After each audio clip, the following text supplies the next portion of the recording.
Hari Om everyone.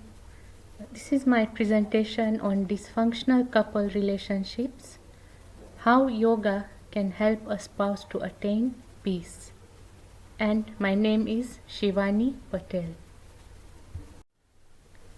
In this presentation, I am going to look at dysfunctional couple relationships from a psychological perspective, what is an ideal relationship and what would be a dysfunctional couple relationship. I'm also going to talk about some advice and tips from the Bhagwad Gita. I'm going to look at relationships from a Hinduism perspective as well as a yogic perspective, and how Hinduism, philosophy, yoga as well as psychology can be used to heal dysfunctional couple relationships. Just a disclaimer that the presentation is based on monogamous relationships where there is one man and one woman in the relationship. So what is an ideal relationship, or what would be a dysfunctional relationship? According to various readings that I have conducted, and also some of these things we all know, that no single person in our adult lives has as much influence on our health and well-being as our spouse. This is because we often live with each other, we understand each other's idiosyncrasies, and we know our good and bad habits and so forth. Not the way the outside world would not know. So as we grow older, we can lift each other up and bask in that warmth of togetherness. On the other hand, sometimes things can become dysfunctional, and battles make it difficult to let go of the hurt in relationships. So according to research, 40% of marriages tend to end in divorce, and 31% of couples experience discord. And what is really dysfunctional is when there seems to be more emotional turbulence than fulfillment in a relationship, and when time together as a couple becomes more destructive than constructive. So what is a healthy relationship? One in which there is self-acceptance and mental happiness, and our partner sees us positively and helping us to flourish. It is said that in a couple relationship, the partner would see you more positively than anyone else in the world and lift you up, and not constantly engage in criticism or contempt. In a healthy relationship, there is intimacy, and not just physical or romantic only, but a deep friendship and physical desire between a couple. There is emotional safety and acceptance to be yourself, and very important, there is respect for each other.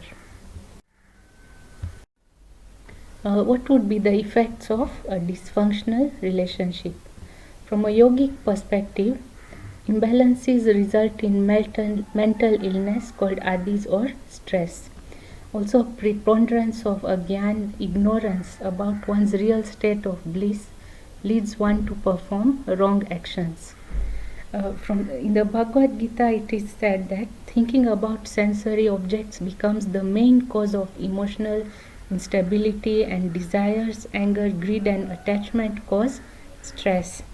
So these effects eventually lead to both physical or health issues and emotional issues like depression, distress and so forth. How can dysfunctional relationships be healed? Now, according to from a modern psychological perspective, a couple must improve their communication and interaction, learn how to apologize, forgive each other, because there is no perfect person. But when there is no forgiveness, the modern psychology talks of moving on, and at the worst case there would be divorce. It must be noted that even in this event of divorce or moving on, stressors about the relationship still tend to persist. So it is advised to use the services of counseling psychologists to address relationship issues, because the aim is to enhance positive growth, well-being, from a psychological, social, and mental health perspective. What about the Bhagwad Gita? It has relationship advice, but in a rather indirect way, because it does not directly address a married couple, but it gives us wisdom on how to deal with challenges in life. According to this, every individual must fulfill their assigned duties in life, including duties of a spouse, without expectations. We are to avoid attachment and desires, to not be bewildered by pleasure and pains, and hence attain peace and happiness. We must constantly engage in meditation to control the body and mind. It is advised that the strong man's strength should be applied to protect the weak and not for personal aggression. So, a relationship of spiritual growth is beneficial, not passion alone. So, the couple must tend to grow spiritually to attain bliss. And again, now, in the eventuality, to cheat others is a sin, or to cause harm is a sin, but it is also sinful to be the victim without taking action. Hinduism on marriage. Marriage is a sacramental union, part of our sanskars, an important stage of life towards spiritual duties. The mutual fidelity and friendship between a couple is the highest dharma for a married couple, and again, the most important element according to the wise people of marriage is friendship. So, in Hinduism, there are prescribed 4 basic pursuits of life: dharma, wealth, pleasure, and liberation. So, the purpose of the marriage sanskar is to fulfill pleasure and then gradually advance towards liberation or moksha. So, the husband and wife must live as spiritual partners for eventually liberation to be attained.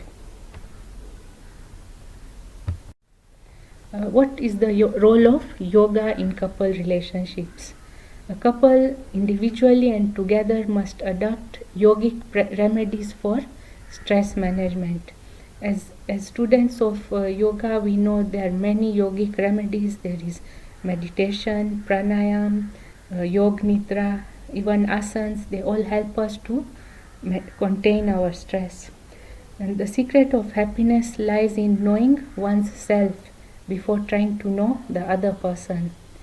And that is what will help the couple to balance their emotions, to attain the true balance and harmony of yoga. The 8 limbs of Patanjali, the Yoga Sutras, must be applied for a harmonious and peaceful life.